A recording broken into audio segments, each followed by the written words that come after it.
Hello, good morning. 4th of July 2026. It's N.K.O at 11:58. Continuing to read from M. Scott Peck's People of the Lie. Last night I was on chapter 2, Toward the Psychology of Evil, subsection called Narcissism and Will. I couldn't finish it though. I read the first couple of pages. I read from 87 up until page 90. So I'm going to repeat the final paragraph that I read and continue on with the subsection Narcissism and Will. It reads, what is the cause of this overweening pride, this arrogant self-image of perfection, this particularly malignant type of narcissism? Why does it afflict a few when most seem to escape its clutches? We do not know. In the past 15 years, psychiatrists have begun to pay increasing attention to the phenomenon of narcissism, but our understanding of the subject is still in its infancy. We have not yet succeeded, for instance, in distinguishing the different types of excessive self-absorption. There are many who are clearly, even grossly, narcissistic in one way or another, but are not evil. All I can say at this point is that the particular brand of narcissism that characterizes evil people seems to be one that particularly afflicts the will. Why a person should be a victim of this type and not another, or none at all, I can only vaguely surmise. It is my experience that evil seems to run in families. The person to be described in chapter 4 had evil parents, but the familial pattern, if accurate, does nothing to resolve the old nature versus nurture controversy. Does evil run in the families because it is genetic and inherited, or because it is learned by the child in imitation of its parents, or even as a defense against its parents? And how are we to explain the fact that many of the children of evil parents, although usually scarred, are not evil?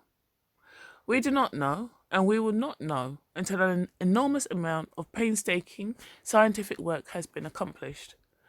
Nonetheless, a leading theory of the genesis of pathological narcissism is that it is a defensive phenomenon. Since almost all young children demonstrate a formidable array of narcissistic characteristics, it is assumed that narcissism is something we generally grow out of in the course of normal development through a stable childhood under the care of loving and understanding parents. If the parents are cruel and unloving, however, or the childhood otherwise traumatic, it is believed that the infantile narcissism will be preserved as a kind of psychological fortress to protect the child against the vicissitudes of its intolerable life. This theory might well apply to the genesis of human evil. The builders of the medieval cathedrals placed upon their buttresses the figures of gargoyles, themselves symbols of evil, in order to ward off the spirits of greater evil. Thus children may become evil in order to defend themselves against the onslaughts of parents who are evil. It is possible, therefore, to think of human evil, or some of it, as a kind of psychological gargoylism. There are other ways, however, to look at the genesis of human evil. The fact of the matter is that some of us are very good and some of us very evil, and most of us are somewhere in between. We might therefore think of human good and evil as a kind of continuum. As individuals, we can move ourselves one way or another along the continuum, just as there is a tendency for the rich to get richer, however, and the poor to get poorer, so there seems to be a tendency for the good to get better and the bad to get worse. Eric Fromm spoke of these matters at some length. Our capacity to choose changes constantly with our practice of life. The longer we continue to make the wrong decisions, the more our heart hardens. The more often we make the right decision, the more our heart softens, or better perhaps, comes alive. Each step in life which increases my self-confidence, my integrity, my courage, my conviction, also increases my capacity to choose the desirable alternative, until eventually it becomes more difficult for me to choose the undesirable rather than the desirable action. On the other hand, each act of surrender and cowardice weakens me, opens a path for more acts of surrender, and eventually freedom is lost.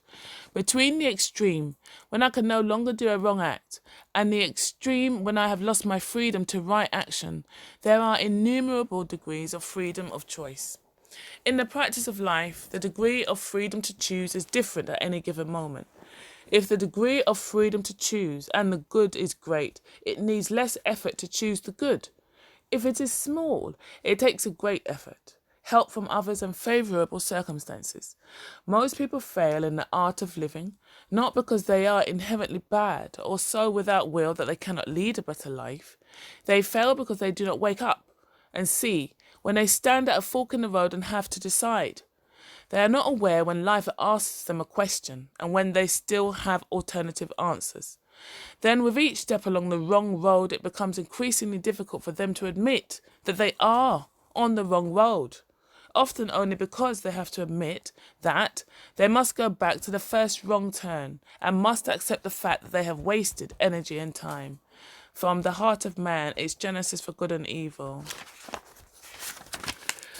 Fromm saw the genesis of human evil as a developmental process.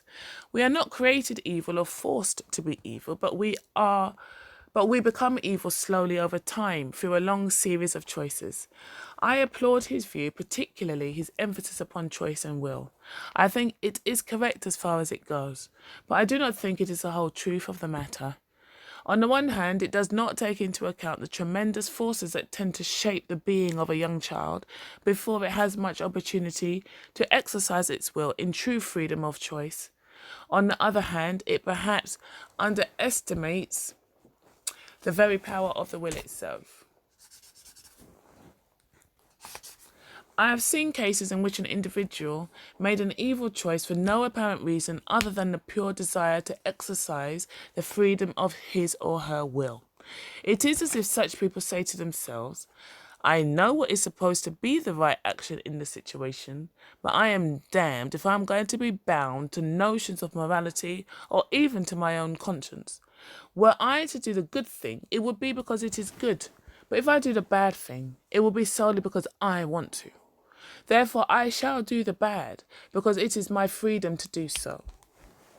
Malachi Martin, depicting the struggle of a man to free himself from possession, gives the best description I know of the free human will in action.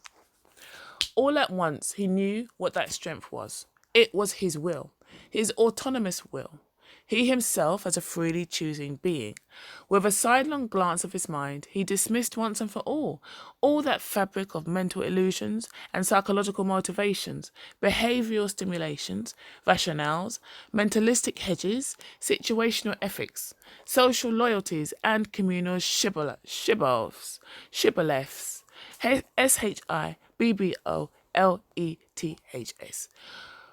It looks like a Hebrew word. Let me look it up.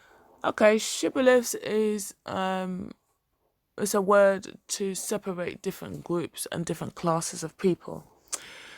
So, situational ethics, social loyalties, and communal shibboleths.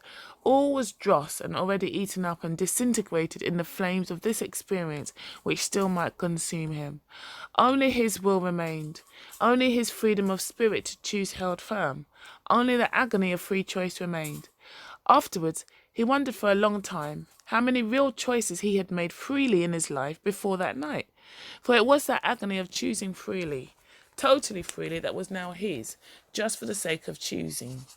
Without any outside stimuli, without any background in memory, without any push from acquired tastes and persuasions, without any reason or cause or motive deciding his choice, without any gravamen from a desire to live or die. For at this moment he was indifferent to both. He was, in a sense, like the donkey medieval philosophers had fantasized as helpless, immobilized, and destined to starve because it stood equidistant from two equivalent bales of hay and could not decide which one to approach and eat. Totally free choice. He had to choose the freedom to accept or reject, a proposed step into a darkness. All seemed waiting on his next step, his own, only his. And the note is that's from Hostage to the Devil.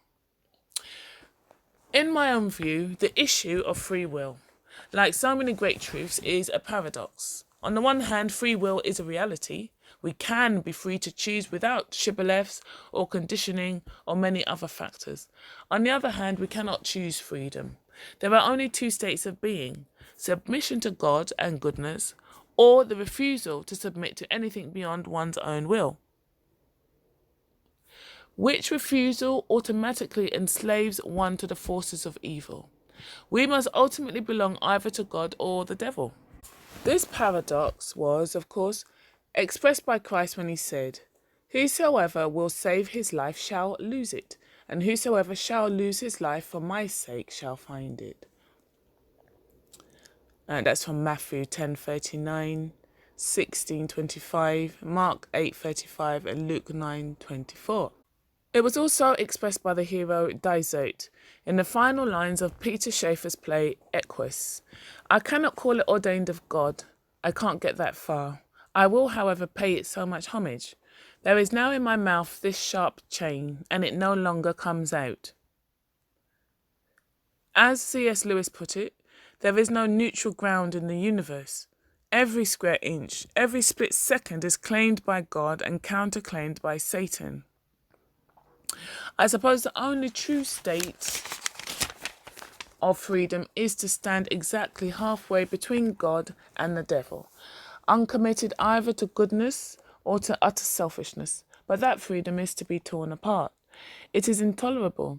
As Martin indicates, we must choose one enslavement or the other. It is fitting that at the conclusion of this section dealing with concepts on the science of psychology, we should be left face to face with the notion of will. We have considered various possible factors in the genesis of human evil. I do not think we need to pick one as a right one and discard the others. There is a rule in psychiatry that all significant psychological problems are overdetermined. That is, that they have more than one and usually many different causes, just as plants will often have many roots.